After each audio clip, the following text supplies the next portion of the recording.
première, nous sommes en mesure, disais-je, de vous faire part du mode opératoire de cette bande organisée, comment ces hommes ayant pignon sur rue procédaient sans attirer l'attention sur leurs activités criminelles, comment ont-ils échappé à la vigilance des services de police. L'enquête de Franck Aristide. Au centre de cette enquête, l'Ice Palace, cette boîte de nuit bien connue de Jarry. Les policiers soupçonnent le patron d'être à la tête d'un vaste trafic d'armes, de cocaïne, d'herbes et de résine de cannabis. Mais son entourage proche serait également dans le collimateur de la justice, des enfants de bonne famille et des membres de la communauté syro-libanaise de Pointe-à-Pitre, avec des ramifications en Martinique, en Guyane, à Saint-Martin et à Sainte-Lucie. Les stupéfiants et armes introduits sur le territoire auraient permis d'achalander les principaux gangs de Guadeloupe.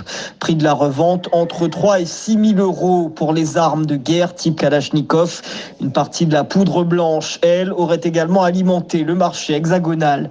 Le club de striptease aurait servi à la fois de lieu de stockage des stupéfiants et armes à feu avant leur mise en vente, mais peut-être également à blanchir de l'argent de ce commerce illicite. Ce seraient plusieurs dizaines de kilos de cocaïne, des centaines de kilos d'herbe et des armes en nombre difficilement quantifiable qui auraient été écoulées au cours de ces 2 dernières années. Maintenant, Franck, comment se serait déroulé ce trafic ? Les armes et les stupéfiants, en provenance principalement de Sainte-Lucie et de Saint-Martin, auraient transité par la Dominique ou Antigua avant d'être acheminés vers la Guadeloupe par voie maritime à bord de bateaux ultra rapides type cigarette. Les arrivées auraient eu lieu sur plusieurs rivages guadeloupéens, particulièrement dans le Nord Grande-Terre, mais également à Bémao ou à Capesterre-Belle-Eau. Les grandes manifestations type Fête à Cabri, à la Désirade ou Terre de Blues à Marie-Galante auraient permis de faciliter le trafic sous couvert de transport de stars comme Lorraine Hill. Des produits auraient été introduits dans les embarcations avec l'assurance de ne pas être contrôlés.